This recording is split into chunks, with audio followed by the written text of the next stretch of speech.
received an email back saying there wasn't a rule of thumb, so I need to follow through on that. But they surveyed it with the drone, right? They surveyed that area up there where the maintenance shed is? They did it back in, when they constructed the building. No, they did it with the drones when they were out here doing the ADA. No, they didn't do it with the drone, they only did the field down here. I had asked them for a rule of thumb so that I could say X number of acres would cost you Y dollars, and they said that was impossible to do, so I need to follow up with them. I haven't had a chance to do that. Any other questions? No, maybe for, instead of the comment, perhaps if you instead put it differently, an estimate for 5 acres, 10 acres, what it would cost to survey. No, Sorry? Can you do that? no. No? So what they're looking for is like a Google Earth image of an area that you want surveyed. That's all you gotta do, is take Google Earth image, I want this area, how much? An estimate, yeah. Have you had any budget cuts from the state yet? I know some of the other districts like Hartford have already found out from the state that they're being cut X amount of dollars. I received a letter this afternoon from the state saying that we've given you some preliminary estimates of revenue, but don't take those seriously because we're going to be adjusting them. We don't know how they're going to be adjusted. There are ECS numbers that go from what the original appropriation would be with the first reduction, what that number is going to be. So there are a number of scenarios out there. And this year, there was, ECS was reduced, if you recall. Do you know if we lost the excessive cost grant entirely, what that dollar amount is? The Wall Street No, the excess cost grant, it says possible reduction in excess cost grant. It's right now, about $800,000. And I've heard it would be totally reduced, and I've heard it would be reduced by 10%. So the numbers that have not been firmed up yet. And it's directly related to the number of special ed students we have within the district, and if they're educated outside the district. So are they floating some numbers just to see, if people scream, see what's tolerable, or are they looking, should we be contacting our senators to say? Yeah. That's the The best we're gonna worst case scenario is 800. The worst case scenario is that it all goes away, Right, and that's that's about what- 800,000. transportation grant, it says continued absence, so we're not counting on anything? No, we're not counting it. This is the That's fine. second year for that. Okay, so it's already out of it, so it's not really a loss. And there was some talk that it might come back, because that was about $100,000. We'll just ignore it for now. And then the health insurance, the projected increase Increase is is 10%. what? I got the 10%, what does that equal? $1,500,000? It's 10% of about $3 million. Like 300, thank you. Anything else on that item? Okay, we could go to item 8.2, funds for the class of 2006. I reported to the board that that we were able to track down what happened to the funds from the class of 2006 and how the funds were placed in the budget and then subsequently either expended for the purposes of the school district or returned to the towns. At that time, I said that I would bring to the board a possible resolution to return the funds of the class of 2006. I can say this, that the funds could be taken from a student whose family is moving into town and has been paying tuition to come to Rham. It wasn't something we had counted on, and there would be sufficient funds within that account to pay. The family is paying tuition because they're seeking to buy a house in one of the district towns, but have not been able to complete the negotiations or sign the purchase and sales agreement. So right now they're paying tuition, so it would be a board decision whether or not to return the money to the class. I would say this, though, that if the money were to be returned, I would expect that that there would be a release least prepared by council, so that everybody would, there would be indemnification of the board, indemnification of anybody involved in the process, and that the money is theirs, and please don't call us again. Bob, the only question I have with that is this last report from James got a projected balance of 194 a year end. So why do we have to allocate the special tuition dollars in order to do this? Well, it was just a place that wasn't counted on budgetarily, that's the only reason I mentioned it. Oh, that's my question. Are you planning to account for the 194 somewhere else, or is that give you discretion within there to fund for this? Well, that's contained in a revenue account that would be shown in the appropriation. No, I know that, but once it becomes an expense, it hits the budget. Yeah, Yeah, that's my You know, question. careful at 194, that includes areas that just weren't encumbered yet. Well, that's what I'm asking, because there are some encumbrances in there, and there's some items that we haven't gotten reimbursement yet for some of the grants as well that are reflected in that number, so. Okay. Can I just ask a question about that? Is there a policy that money has to be used by a certain, there's a policy What time? that the funds must be, that the funds for any class must be closed by December 31st of the year they graduate. What had happened is checks were issued to close the account, the check was not cashed. Subsequently, the account was moved to another bank. When the funds from that account that was closed were put into what was called the clearing account. And when the clearing account was closed, because under the new charter accounts, I didn't want a clearing account, everything would be credited to where it was supposed to go. Those funds were moved into the budget, and that's where we theorized those funds were. So is that policy in place? It was in place. So did this class of 2006 fully understood that, and I know the check was sent back to me in cash, but that was a policy then? It was a policy then. So by our rules, we don't still have to. Well, there's two issues to this, Bob, and I know we've gone through it, but I think we need to make sure that the board is advised properly by legal counsel on two things. One, about the obligation, and three, the capacity of the people that the payment is being made, that they have the authorization to accept that money on behalf of the class. And that if there's any repercussions from that, that come back to the board and others who may feel that whoever's getting this money is maybe not their chosen group of people or person to receive it. We just need to make sure that the board's doing the right thing, so we don't. And so that was the purpose of releases, to be sure that everybody was indemnified. Yeah. and how much is this again? 7,000.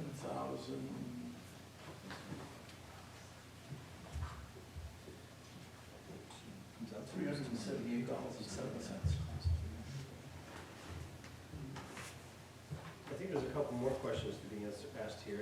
So going forward, we have a policy. So who administers the policy? Is that the principal? Because at the end of the class, who's the money given to? Is it, because this seems to be one gentleman claiming that he's the president. So if you're the class president, you're the class president forever? Well, in some instances, it depends on a particular class. Some of the classes, last year's class said, they would donate the funds for specific purposes. One of them is, you can see the charging stations that are located in the media center and the cafeteria, so kids can charge their phones. Another use of the facility of the money is to put a fountain in the cafeteria that has a spout so that people can fill their plastic water bottles or their water bottles. So that in the past, classes have given specific gifts to the school. I understand that, but I guess how do we implement this policy going forward now? At the end of graduation 2017, a letter is given to who? The class officers are told, this is the policy, and they're asked to come up with a way that the funds would be distributed. If they want to, for example, there was one class that I know of that took a check, cashed a check, put the money in the safe deposit box, and various officers of the class had the key to the safe deposit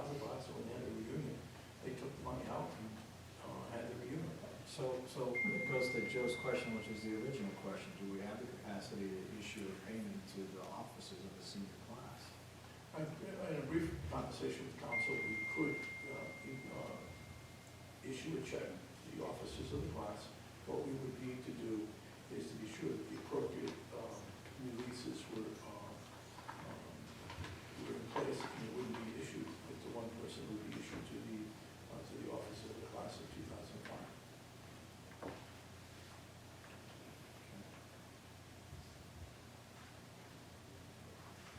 I would just make a recommendation for policy committee that we study this very closely, because Well, I mean, a check was four cut. kids, 18 years old, graduating from high school and making a commitment for $7,000 for their class 10, 15, 20 years from now in a lockbox somewhere at a bank. No, I understand the It's intent, at the but discretion it's- of the class officers, and once the check is got, once the check is. Just to add some additional information, prior to the class of 2006, one of the very different situations was that classes were creating local bank accounts and were able to use the district's tax exempt number, and so they were able to create accounts which nobody was dinged with any tax issues or whatnot. And it was right around 2006, this was, I think, when the laws changed, so that we had to inform the classes that if the students took ownership of their money, they owned it and they had to pay taxes on it. And that was a significant game changer because no student wanted to, they had to personally take it, where previously it was, an account was created for the class of 2003, the class of 2004. When the law changed, individual students had to take responsibility for that money. They were responsible for any taxes due on them. And because it could potentially impact any scholarships that they may be eligible for, since this would be money that would show up as them owning, we don't give checks anymore. Classes have not received the excess money as a check for years. Instead, what classes do is they try to spend the money down by covering the senior activities or a larger percentage of the senior activities and/or giving a donation back to the school. So each class, when they leaves, essentially spends down the money by giving a gift to the school and/or using it to reduce the cost of the senior activities. So would you recommend that the board address the policy so that it's clear that there will be no reimbursement directly to the class? I would have no problem with that because essentially the law is such that it's to no benefit to really anybody to take the money. Only to the lawyers. It sounds like it's a school policy not to cut a check anyway, so it's kind of a moot point. Well, we could. The class, the way the policy is written, a class could request the money. Oh, It wouldn't be the most advisable thing for them to do. And in the scheme of things, in 10 years when they have their reunion, the money really isn't a significant piece of that. So it might make sense to look at the policy to mirror the practice, which is essentially use the money for the students who raised it and/or the school community, which who benefits from it. You see, there have been instances where the classes received a check and made a donation to the Rham Education Foundation, so the foundation can use the money. So we tried to, We have an article, 10.7, to discuss and take possible actions on, so at that point we could address the policy, or give directions on Yep. policy. Is there any limitations that is on this money? I'm sorry? Is there any limitations that has in the policy as to what this money can be used for? No, there aren't any indications in the policy what the money can be used for, or should be used for. When we if we Because choose, remember, the if money we was choose- raised by the senior class. but in this case, if we choose to return the money, then the money should be to what they've asked it specifically for. This particular class is, Or what I'm saying is, but it must, in my opinion, we should be stating that it must be spent for that. If not, it reverts back to the school district. their sole purpose was to have it for the reunion, their 10th. And that's fine, as long as it's used that way. Yeah, but for money, they got work to do with the company. No, what I'm saying The is, only concern I would have, and I understand the point why you're suggesting it. I think the obligation of us making that guarantee that it has to be done that way and holding that stipulation that if for some reason it doesn't get spent completely that way, or someone feels that it wasn't completely spent, it now comes back to the board as almost like an administrator of those funds. So, I mean, we would, obviously, any of that would have to, I mean, it's a valid point, but we'd have to make sure that whatever point we need to discuss legally to make sure we do it right from a tax standpoint, legal So standpoint. I'm concerned about But tax. if we can restrict, I think it's fair, and I think there should be some notice that goes out somehow in the papers or whatever, that the funds were released for this specific purpose or whatever. I think there's a number of things that should be there that are transparent to the community as to what's being done, but we're gonna need some counsel on that. I'll ask you, what I'll do is I'll ask council to, what we have to go into. Do we need to set this to finance committee, maybe to talk about it so we can explore and take it around and come back at the next meeting? Policy, Finance and policy both. vote maybe, perhaps? Do we have any policy that states that the elected officers have any claim to that office after? That's my whole question, that I don't see what capacity they have, they don't have They're any not legal officers. capacity, no, they're not elected by the public, they're not administrators of the district, I mean, it's, And while they're in school, And they that's- get elected every year, but and after they graduate, and that's the concern that we had, is you give these 4 or 5 people this money, then what about the other 200 that may say, hey, I didn't vote for those, well, I voted for somebody else. We're having a different party. Right. They want our 7K. Okay. And trust me, this thing has taken a long time to at least get to this point. Yeah. We do have to be careful not to spend 7K. Twice. Our word. Or 10 times. Okay, 8.3, Bob, report on standards-based grading. Just to bring the board up to date, what we're doing at the middle school is the curriculum will be based on the state standards. The grading will be reported to parents in the traditional manner, A, B, C, D, A plus, A minus, B plus, B minus, so that the notion of standards-based grading is going to be put on hold, is not going to be part of what we do. So the standards-based grading initiative is over? It's over. We have to use the state curriculum standards because that's where the SAT, PSAT are based, but we will not be using standards-based grading. Question? 8.4, the report on the handicap accessibility grant, which I think We've talked during the about budget it. report. I just wanted to be sure that you were aware of it, and I will be pursuing all avenues of trying to get this thing resolved, because I'm very concerned about it.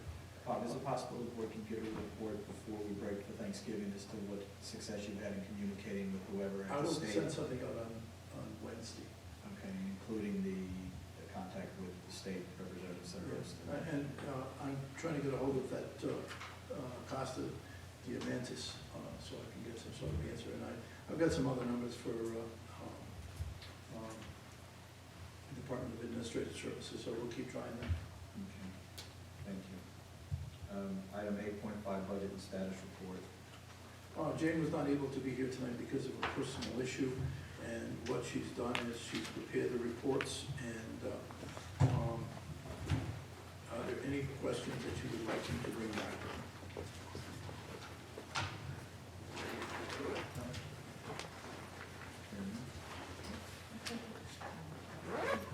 Sorry. And the only question